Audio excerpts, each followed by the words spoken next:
আসসালামু আলাইকুম। আমন্ত্রণ বাংলা ভিশন সংবাদে। আপনাদের সঙ্গে থাকছি সেলিনা তাওহিদ। শুরুতে জানিয়ে দিচ্ছি বিআরবি কেবল সংবাদ শিরোনাম। শীঘ্রই এইচএসসির ফলাফল প্রকাশ। অটো পাস হলেও বিশ্ববিদ্যালয়ে ভর্তি পরীক্ষা হবে জানিয়েছেন শিক্ষামন্ত্রী। চট্টগ্রামের মতো ভোটের পরিবেশ যুক্তরাষ্ট্রেও ছিল না, দাবি সিইসি নুরুল হুদার। বললেন নির্বাচনের চেয়ে জীবন অনেক দামি। কাশিমপুরে বন্দি হলমার্কের তুষারের সাথে নারীর সাক্ষাতের ঘটনায় অ্যাকশন, জেল সুপার রত্ন রায় ও জেলার মৃধাকে প্রত্যাহার। মানুষের আস্থার জন্য সবার আগে প্রধানমন্ত্রীকে টিকা নেওয়ার আহ্বান মির্জা ফখরুলের। জোর করে কাউকে দেয়া হবে না জানিয়েছেন স্বাস্থ্যমন্ত্রী।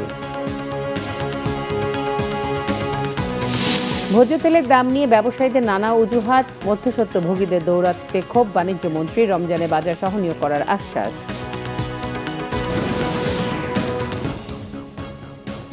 দেখছিলেন বিআরবি কেবল সংবাদ শিরোনাম। এবারে বিস্তারিত।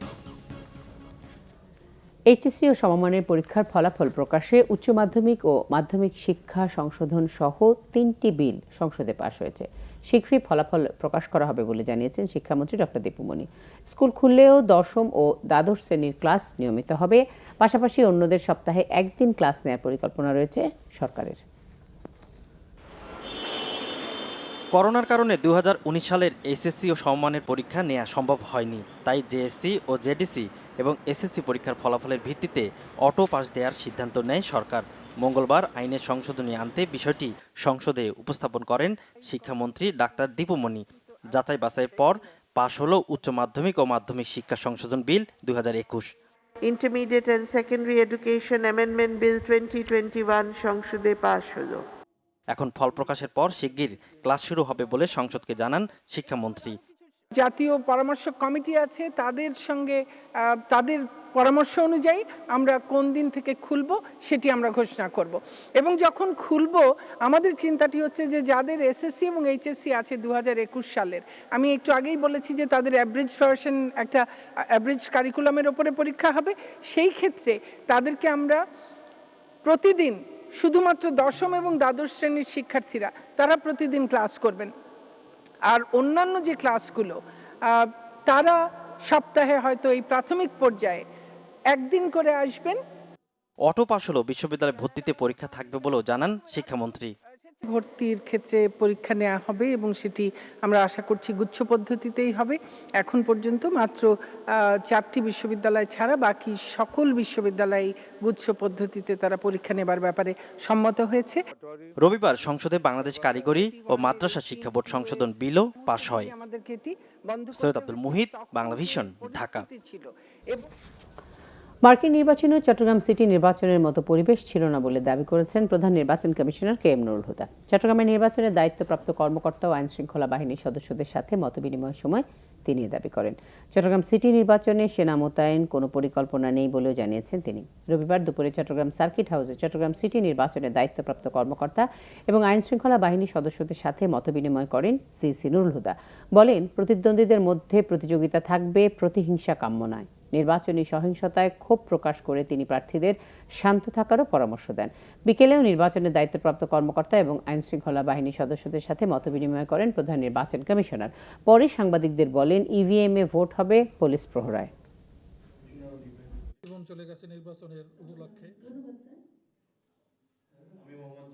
সেনাবাহিনী মোতায়েনের কোনো পরিকল্পনা আমাদের নেই এবং তার প্রয়োজনীয়তা আমরা অনুভব করি না। ইভিএম যেখানে নির্বাচন হবে সেখানে পুলিশ থাকবে, পুলিশ সদস্য থাকবে, সশস্ত্র পুলিশ পাহারা থাকবে এবং ভিতরে কোনো লোক গিয়ে ইভিএম এর একজনের ভোট আরেকজনের দেয়া এটা সম্ভব না। চট্টগ্রাম সিটি নির্বাচনের বাকি মাত্র আর 2 দিন। শেষ দিকের প্রচারণায় মুখর বন্দনগরী চট্টগ্রাম। নির্বাচন পূর্ব সহিংসতায় উদ্বিগ্ন স্থানীয়রা। চট্টগ্রাম থেকে নাসিরউদ্দিনের রিপোর্ট, ক্যামেরায় ছিলেন আলী আকবর। ভোটারদের দুয়ারে চষে বেড়াচ্ছেন চট্টগ্রাম সিটি কর্পোরেশন নির্বাচনের প্রার্থীরা। প্রচারণার শেষ সময়েও পরস্পরের বিরুদ্ধে চলছে অভিযোগ পাল্টা অভিযোগ। রবিবার সকালে মহানগরীর জামালখান এলাকায় গণসংযোগ করেন আওয়ামী লীগের মেয়র প্রার্থী রেজাউল করিম চৌধুরী। এ সময় বিএনপি সন্ত্রাস করছে বলে অভিযোগ করেন। ওই বোমাবাজ, ওই অগ্নিসন্ত্রাস বাংলাদেশের মানুষ ভালো করে চিনে, চট্টগ্রামের মানুষও ভালো করে চিনে, তাই ওদের আর চট্টগ্রামের মানুষ স্থান দেবে না। ডুবন্ত তরি এখন খড়কুটা নিয়ে এরা বাঁচতে চায়, অভিযোগ দেবে। এদিকে বিকালে মহানগরীর দেওয়ানবাজার এলাকায় গণসংযোগের সময় পাল্টা অভিযোগে বিএনপির ডাক্তার শাহাদাত হোসেন বলেন, সন্ত্রাসের উপর ভর করেছে আওয়ামী লীগ। সরকার, দলীয় ক্যাডার, পুলিশ প্রশাসন, নির্বাচন কমিশন আজকে আমাদের নেতাকর্মীদেরকে গ্রেপ্তার করছে, মিথ্যা সাজানো মামলা দিচ্ছে, ঘরে ঘরে গিয়ে ভয় ভীতি প্রদর্শন করছে। আমি বলতে চাই প্রশাসনের ভাইদেরকে, ইসিকে বলতে চাই, অনতিবিলম্বে এই সন্ত্রাসীদের গ্রেপ্তার করুন। এদিকে প্রার্থীদের সহনশীল হওয়ার পরামর্শ সুশীল সমাজের।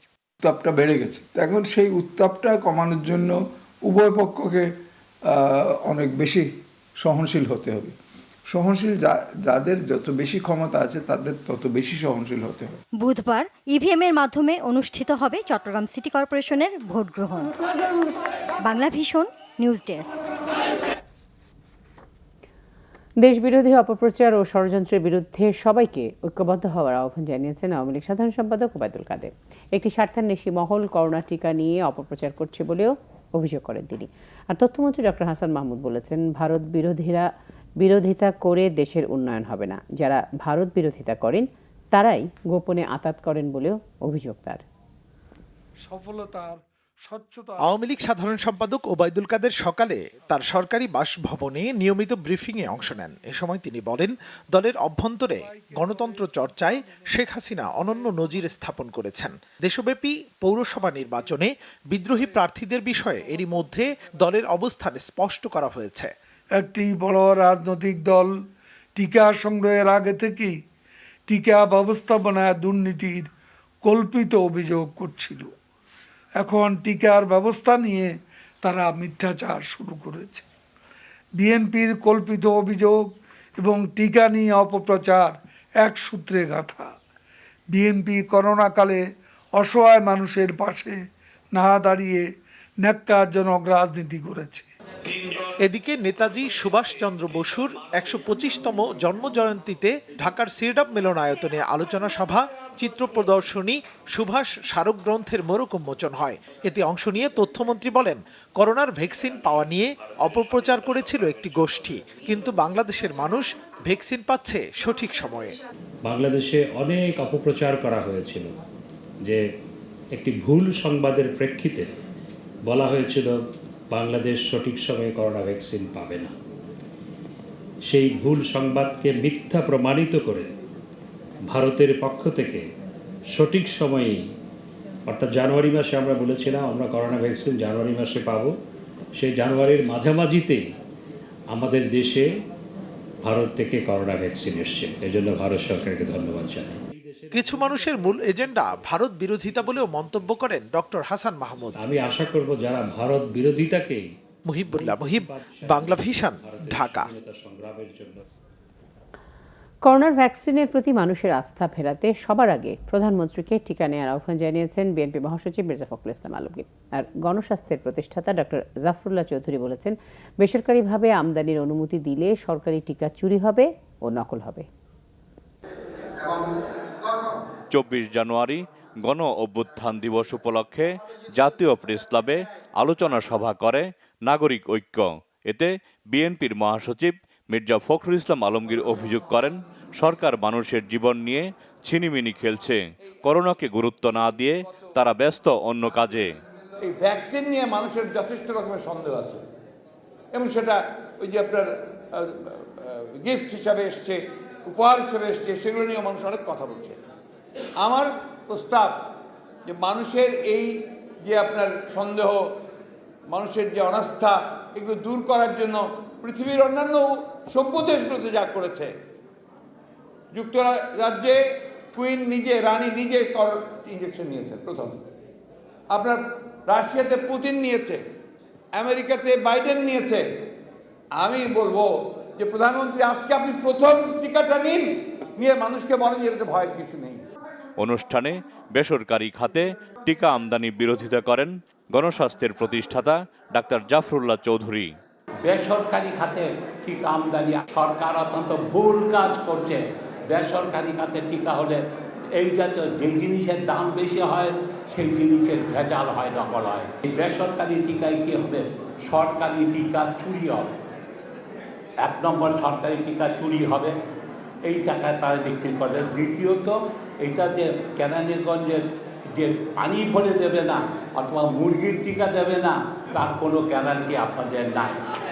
সরকারের দুর্নীতি দুঃশাসনের বিরুদ্ধে সবাইকে ঐক্যবদ্ধ হওয়ার আহ্বান জানান নাগরিক ঐক্যের আহ্বায়ক মাহমুদুর রহমান মান্না।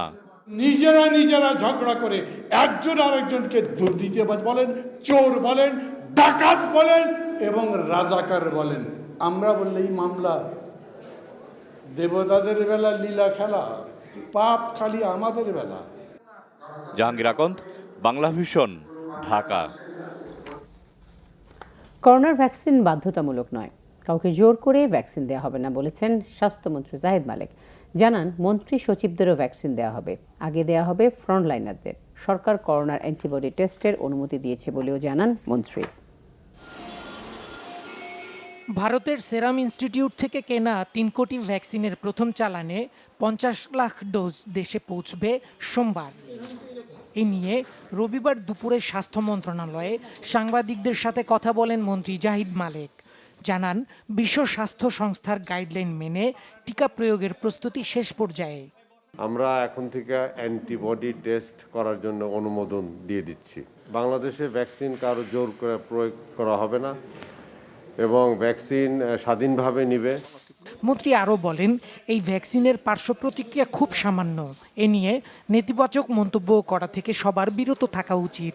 ভ্যাকসিনের পার্শ্ব প্রতিক্রিয়া খুবই সামান্য, হয় একটু মাথা ব্যথা হয় বা জ্বর হয়। আমরা আগে ফ্রন্টলাইন ওয়ার্কারদেরকে দিব এবং যারা ভলান্টিয়ার করবে, তারপরে আমরা সকলেই নিব, আমরাও নিব। দাতা সংস্থাগুলো ভ্যাকসিন কিনতে $180 কোটি বাংলাদেশে বিনিয়োগ করতে চায় বলেও জানান স্বাস্থ্যমন্ত্রী। দীপন দেওয়ান, বাংলা ভিশন, ঢাকা। করোনা টিকা প্রয়োগের প্রস্তুতি প্রায় চূড়ান্ত করেছে স্বাস্থ্য বিভাগ। এই জন্য অ্যাপ ভিত্তিক নিবন্ধন প্রক্রিয়ার প্রস্তুতি শেষ পর্যায়ে। এছাড়াও টিকা নিতে আগ্রহীদের নাম নিবন্ধনে থাকছে বিকল্প পদ্ধতি। প্রথম মাসেই বিতরণ করা হবে 50 লাখ টিকা। ভারতের উপহারের 20 লাখ টিকা এরই মধ্যে দেশে এসে পৌঁছেছে। পাইপলাইনে আছে সেরাম ইনস্টিটিউট থেকে কেনা 3 কোটি ডোজও। আগামী 27 জানুয়ারি স্বাস্থ্যকর্মীদের টিকাদানের মাধ্যমে আনুষ্ঠানিকভাবে শুরু হতে যাচ্ছে টিকাদান। সেই সাথে জনসাধারণকে টিকা দেওয়ার নীতিমালাও প্রায় চূড়ান্ত করেছে স্বাস্থ্য বিভাগ। টিকা প্রাপ্তির ক্ষেত্রে প্রথম ধাপ নিবন্ধন। কি প্রক্রিয়ায় নাম নিবন্ধন করা হবে তা নিয়ে কিছুটা ধোঁয়াশা থাকলেও সরকারের সংশ্লিষ্ট বিভাগ বলছে এজন্য অনলাইন ভিত্তিক শক্তিশালী অবকাঠামো তৈরি করছে আইসিটি বিভাগ। 2-1 দিনের মধ্যেই এটি স্বাস্থ্য বিভাগের কাছে হস্তান্তর করা হবে। প্রোগ্রামার, অ্যাসিস্ট্যান্ট প্রোগ্রামার তাদের একটা স্ট্রং গ্রুপ আছে। তারা এই ডাটাবেজের যে অ্যাপসটি এবং যে প্ল্যাটফর্মটি ওনারা পরিকল্পনা করেছেন। একটি সুন্দর মত বিনিময়ের মাধ্যমে এই অ্যাপসটি ডেভেলপ করা হয়েছে। প্রথম মাসে টিকার আওতায় আসবে 4,52,000 স্বাস্থ্যকর্মী, 2,10,000 মুক্তিযোদ্ধা, সামরিক বাহিনীর 1,80,000 সদস্য, 25,000 সরকারি কর্মকর্তা, স্থানীয় সরকারের বিভিন্ন ধাপের প্রায় 1 লাখ জনপ্রতিনিধি ও 25,000 গণমাধ্যম কর্মী। এছাড়াও প্রথম ধাপের টিকার আওতায় আসবে সরকারের জরুরি সেবা বিভাগে নিয়োজিত কর্মীরা। সেটা ফাইনালাইজ আছে। ঢাকা মেট্রোপলিটন শহরে যে বড় 5টা হাসপাতাল আছে, ঢাকা মেডিকেল, মুগদা মেডিকেল, আমাদের এখানে কুয়েত মৈত্রী আছে এবং কুর্মিটোলা, এর বাইরে বঙ্গবন্ধু শেখ মুজিব মেডিকেল ইউনিভার্সিটি, এই জায়গাতে 400 থেকে 500 মানুষকে টিকার আওতাধীনে করা হবে এবং এই টিকাগুলো বেশি করে দেওয়া হবে হচ্ছে আমাদের হেলথ কেয়ার ওয়ার্কার অথবা ফ্রন্ট লাইনে যারা কাজ করেছেন তারা। তবে চূড়ান্তভাবে টিকা প্রয়োগের আগে এ নিয়ে নেতিবাচক ধারণা দূর করতে যথাযথ সরকারি ভূমিকা নেওয়ার পরামর্শ জনস্বাস্থ্য বিশেষজ্ঞ ডাক্তার মোস্তাক হোসেনের। কিছু মানুষের মধ্যে তো একটা প্রশ্ন আছে, প্রশ্ন থাকাটাও কিন্তু খুব ভালো। প্রশ্ন এবং সন্দেহ নিরসন করবার পরে যদি সিদ্ধান্ত কেউ নেয়, সেটি হবে পাকাপোক্ত সিদ্ধান্ত। কাজে এই ভ্যাকসিনের আগ্রহ যেমন আছে এবং তেমনিভাবে পাশাপাশি আমাদের মানুষের বিভিন্ন প্রশ্নেরও অবশ্যই একটা সমাধান বা জবাবটা দিয়ে এগোতে হবে। সরকারি সিদ্ধান্ত অনুযায়ী 18 বছরের নিচে এবং গর্ভবতীদের টিকা দেওয়া হবে না। এর বাইরে সবাইকে 192 দিনের মধ্যে টিকার আওতায় আনার পরিকল্পনা স্বাস্থ্য বিভাগের। মাইনুল শোভন, বাংলা ভিশন, ঢাকা। মহামারী করোনা ভাইরাসের টিকা দিতে বঙ্গবন্ধু শেখ মুজিব মেডিকেল বিশ্ববিদ্যালয়, ঢাকা মেডিকেল কলেজ ও কুর্মিটোলা জেনারেল হাসপাতাল টিকা কেন্দ্রগুলোর প্রস্তুতি শেষ পর্যায়ে রয়েছে বলে জানিয়েছেন হাসপাতাল কর্তৃপক্ষ। ঢাকা মেডিকেলে 4টি বুথ ও বঙ্গবন্ধু শেখ মুজিব মেডিকেলে 8টি বেড স্থাপন করা হয়েছে। 27 জানুয়ারি কুর্মিটোলা হাসপাতালে একজন নার্সকে টিকা দেওয়ার মাধ্যমে এই কার্যক্রম শুরু হবে। এই প্রসঙ্গে হাসপাতালের পরিচালক ব্রিগেডিয়ার জেনারেল জামিল আহসান জানিয়েছেন, হাসপাতালের নিচতলায় টিকা কেন্দ্র তৈরি করা হয়েছে। বঙ্গবন্ধু শেখ মুজিব মেডিকেল বিশ্ববিদ্যালয় কনভেনশন সেন্টারের নিচতলায় করোনা টিকার জন্য 8টি বেড বসানো হয়েছে। প্রতিটি বেডেই অক্সিজেনের ব্যবস্থা রয়েছে। 28 জানুয়ারি ঢাকা মেডিকেলের জরুরি বিভাগের নিচতলায় 4টি বুথে টিকা দেয়া শুরু হবে। প্রথম দিন স্বাস্থ্যকর্মী, চিকিৎসক সহ হাসপাতাল সংশ্লিষ্টদের টিকা দেয়া হবে বলেও জানিয়েছেন ঢাকা মেডিকেলের পরিচালক ব্রিগেডিয়ার জেনারেল মোহাম্মদ নাজমুল হক। প্রথম দিন আমাদের একটা টার্গেট রয়েছে যে 50 থেকে 100 জনের আমরা টিকা দেওয়ার চেষ্টা করছি। সেটা আমরা যারা নেবেন তাদের নামের তালিকা আমরা করছি, যেটা একটা সফটওয়্যারের মাধ্যমে আসার কথা আমাদের কাছে। তো সেইভাবে আমরা এগিয়ে যাচ্ছি। আমাদের আশা করি আমাদের এখন পর্যন্ত কোনো সমস্যা নেই, আমরা পুরোপুরি প্রস্তুত। ভোজ্য তেলের বাজার চড়ার পেছনে নানা অজুহাত ব্যবসায়ীদের। বাণিজ্য মন্ত্রী বলেছেন, দৌরাত্ম্য কমাতে হবে মধ্যস্বত্বভোগীদের। যতদিন আমদানি নির্ভরশীলতা থাকবে ততদিন তেলের দাম নির্ধারণ করা মুশকিল বলেও মন্তব্য করেন টিপু মুন্সি। তবে আশ্বাস দিয়েছেন, রমজানে তেল সহ নিত্যপণ্যের দাম সহনীয় করার। 2 মাসের ব্যবধানে লিটার প্রতি সয়াবিন তেলের দাম বেড়েছে 20 থেকে 25 টাকা। কারণ হিসেবে আন্তর্জাতিক বাজারের দোহাই দিচ্ছেন পাইকারি ও খুচরা ব্যবসায়ীরা। টালমাটাল ভোজ্য তেলের বাজার কিভাবে স্থিতিশীল রাখা যায়, এ নিয়ে রবিবার ব্যবসায়ীদের সাথে বৈঠকে বসে বাণিজ্য মন্ত্রণালয়। দেশে তেলের বাজারে অস্থিরতার রহস্য উদ্ঘাটনে বৈঠক থেকে একটি জাতীয় কমিটি গঠন করা হয়। তবে আন্তর্জাতিক বাজারের সাফাই গেয়ে তেলের দাম বাড়ানোর কোনো সদুত্তর দিতে পারেননি ব্যবসায়ীরা। আন্তর্জাতিক বাজার যা আছে, আপনি যদি কস্টিং করেন লিটার প্রতি 10 টাকা মতো আপনার হচ্ছে আন্ডার প্রাইস আছে। তেলের দাম নিয়ে তেমন আশার বাণী শোনাতে না পারলেও রমজানে মানুষের ভোগান্তি হবে না বলে আশ্বাস দিয়েছেন বাণিজ্য মন্ত্রী। আমরা রমজান সামনে রেখে ব্যবসায়ী এবং আমরা একসাথে কাজ করব, যাতে করে দাম সহনীয় মাত্রায় থাকে এবং যথেষ্ট পরিমাণ সাপ্লাই থাকে। এই মধ্যশক্তি বা যারা রিয়েলি এর সাথে রিলেট করে না, এই সব লোক যারা ড্রয়িং রুমে বসে পয়সা কামাই নিচ্ছে, তেল কোনোদিন হাত দিয়ে দেখে না, তাদের দৌরাত্ম্য কমাতে হবে। এইভাবে ওনারা কথা দিয়েছেন। হাতবদল হওয়ার কারণে বাজারে যেন তেলের দামের হেরফের না হয়, সেদিকে ব্যবসায়ীদের নজর দেওয়ার তাগিদও দেন টিপু মুন্সি। দীপন দেওয়ান, বাংলা ভিশন, ঢাকা। পরিকল্পনা মন্ত্রী এম এ মান্নান বলেছেন, করোনার সময় সরকারের দেয়া প্রণোদনা অর্থনীতিকে গতিশীল রেখেছে, কিন্তু এর সঠিক ব্যবহার নিয়ে নানা প্রশ্ন রয়েছে। ডিবেট ফর ডেমোক্রেসি আয়োজিত ছায়া সংসদ বিতর্ক অনুষ্ঠানে তিনি কথা বলেন। গৃহহীনদের ঘর দেওয়ার প্রকল্পটি বিশ্বে রোল মডেল উল্লেখ করে এর পরিধি আরও বাড়বে বলেও জানান মন্ত্রী। শিল্প খাতে করোনার অভিঘাত মোকাবিলায় সরকারি উদ্যোগ বিষয়ক ছায়া বিতর্কের আয়োজন করে ডিবেট ফর ডেমোক্রেসি। এতে সরকারি দল হিসেবে অংশ নেয় ঢাকা কমার্স কলেজ, আর বিরোধী দল ছিল ওয়ার্ল্ড ইউনিভার্সিটি অব বাংলাদেশ। অনুষ্ঠানের 10 দফা সুপারিশ তুলে ধরে ডিবেট ফর ডেমোক্রেসির চেয়ারম্যান বলেন, বড় শিল্পের মালিকরা এই প্রণোদনার টাকা নিয়ে অন্য কাজে ব্যয় করেছে। প্রণোদনার ব্যবহারের ক্ষেত্রে সরকারের নজরদারি যথেষ্ট ছিল না। এই প্রণোদনা প্যাকেজগুলো কি আসলে নির্দিষ্ট জায়গায় যাদের জন্য প্রয়োজন তারা কি পেয়েছে নাকি তারা পায়নি, এই জায়গায় কিন্তু প্রশ্ন তৈরি হয়। করোনার অভিঘাতের সময় যে সকল কলকারখানার মালিক, শিল্প প্রতিষ্ঠান মালিকরা সরকারের বিশেষ প্রণোদনা প্যাকেজের ঋণ গ্রহণ করেছে, সেই ঋণটা যে কারণের জন্য প্রদান করা হয়েছে সেই কারণে তারা ব্যবহার করেছে কিনা সেটা বাংলাদেশ ব্যাংকের মাধ্যমে খতিয়ে দেখবার জন্য আজকে আমি অনুষ্ঠানের মধ্যে দিয়ে মাননীয় মন্ত্রী মহোদয়ের কাছে দাবি করতে চাই। অনুষ্ঠানে পরিকল্পনা মন্ত্রী বলেন, প্রণোদনা কোনো ক্ষতিপূরণ নয়, তবে প্রণোদনা যাই দেওয়া হয়েছে তা সঠিকভাবে ব্যবহার হয়নি বলে মন্তব্য করেন তিনি। প্রণোদনা আমি যাই দিলাম না কেন, সেটার কিন্তু ব্যবহারটা যথাযথ হয়নি, ফ্লোটা প্রবাহটা যথাযথ হয়নি, স্বীকার করবো। এই সেবিরও নিম্নে যারা আছেন তাদের অনেকের কাছে আমাদের এই প্রবাহ বা টাকা গিয়ে পৌঁছায়, কারণ কি আমাদের ইচ্ছার অভাব নয়। তারা যে সিস্টেমটা আমরা ব্যবহার করেছি ব্যাংকিং খাত, এর সঙ্গেই তাদের পরিচয় অনেকের নেই, সম্পৃক্ততা নেই, কারণ আমাদের ব্যাংকিং চ্যানেলটা অত্যন্ত ফর্ম্যাল, নিয়মকানুন সেটা ওদের জন্য যথেষ্ট নয়। গৃহহীনদের বাড়ি দেওয়া সরকারের সাহসী উদ্যোগ মন্তব্য করে মন্ত্রী বলেন, এক্ষেত্রেও 2-1টি ভুল ভ্রান্তি হতে পারে, তবে তা সংশোধন করা হবে। 66,000 ফ্যামিলি, এটা বিরাট ব্যাপার, 9 লক্ষ হবে শেষ পর্যন্ত। এই প্রতিটি বাড়ির ইউনিট কস্ট প্রায় 2 লাখ টাকা। এটা তো একটা অনন্য ব্যাপার। ভুল খুঁজে পাবেন, অবশ্যই খুঁজে পাবেন, কিন্তু সার্বিকভাবে এটা অনন্য ব্যাপার। এই দেশ কেন সারা বিশ্বের জন্য আমি বলবো, আমার জানা মতো কোথাও একবারে একসঙ্গে এতগুলা কাজ করা হয়নি। আমরা এটা করেছি, এখানে 2-1টা ভুলভ্রান্তি অবশ্যই হয়েছে, সেটাকে আমরা ক্যারেক্ট করবো, অসুবিধা কিছু নেই। ছায়া বিতর্কে বিরোধী দল ওয়ার্ল্ড ইউনিভার্সিটি অব বাংলাদেশকে এ পর্বের বিজয়ী ঘোষণা করা হয়। রিশান নাসরুল্লাহ, বাংলা ভিশন, ঢাকা। গাজীপুরের কাশিমপুর কারাগার 1-এ কয়েদির নারী সঙ্গের ঘটনায় সিনিয়র জেল সুপার রত্না রায় ও জেলার নূর মোহাম্মদ মৃধাকে প্রত্যাহার করা হয়েছে। তদন্তের স্বার্থে তাদের প্রত্যাহার করা হয়েছে বলে জানিয়েছেন মহাপরিদর্শক ব্রিগেডিয়ার জেনারেল মমিনুর রহমান মামুন। এর আগে এই ঘটনায় আরও 3 জনকে প্রত্যাহার করা হয়। কারাগারে নানা অপরাধ অনিয়মের কথা লোকমুখে শোনা গেলেও এবার বাস্তবে দেখা গেল কাশিমপুর কারাগারে। করোনাকালে কয়েদিদের সাথে স্বজনদের সাক্ষাৎ নিষিদ্ধ থাকলেও হলমার্ক কেলেঙ্কারিতে সাজাপ্রাপ্ত তুষার স্ত্রীর সাথে একটি কক্ষে একান্তে সময় কাটিয়েছেন। খোদ সিনিয়র জেল সুপারের উপস্থিতিতেই তুষারকে সহযোগিতা করেছেন ডেপুটি জেলার, যা ধরা পড়ে সিসিটিভির ক্যামেরায়। জেলা প্রশাসক বলছেন, সিসি ফুটেজে রুমের ভেতরকার ছবি ধরা না পড়লেও তদন্ত মিলেছে ঘটনার সত্যতা।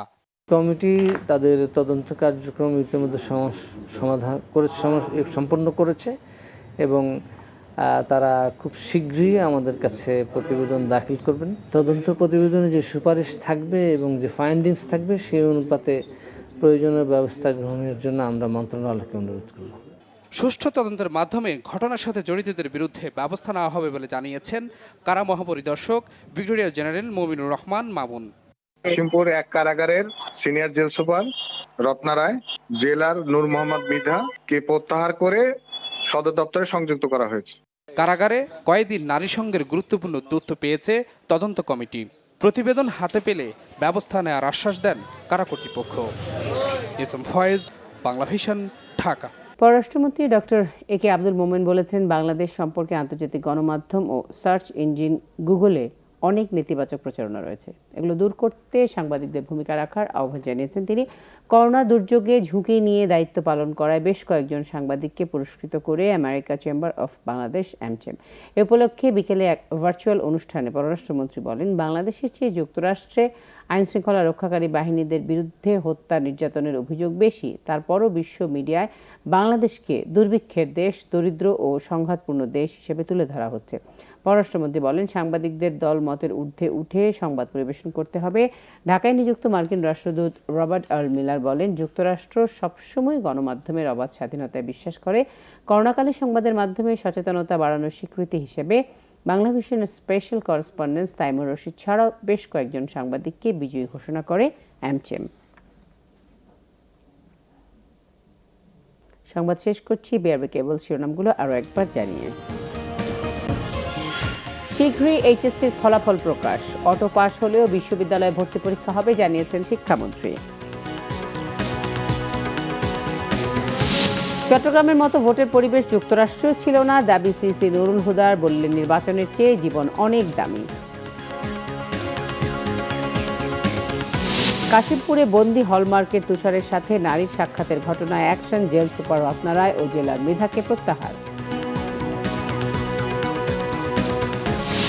মানুষের আস্থার জন্য সবার আগে প্রধানমন্ত্রীকে টিকা নেওয়ার আহ্বান মির্জা ফখরুলের। জোর করে কাউকে দেয়া হবে না জানিয়েছেন স্বাস্থ্যমন্ত্রী। ভোজ্য তেলের দাম নিয়ে ব্যবসায়ীদের নানা অজুহাত, মধ্যস্বত্বভোগীদের দৌরাত্ম্যে ক্ষোভ বাণিজ্য মন্ত্রী। রমজানে বাজার সহনীয় করার আশ্বাস। এই ছিল এখনকার মতো। পরের সংবাদ রয়েছে রাত 10:30টায়। এছাড়া বাংলা ভিশন সংবাদ ও সংবাদ সংশ্লিষ্ট অনুষ্ঠান দেখতে লগ ইন করুন facebook.com/বাংলাভিশন নিউজে এবং সাবস্ক্রাইব করুন youtube.com/বাংলাভিশন নিউজ। সঙ্গে থাকায় ধন্যবাদ সবাইকে।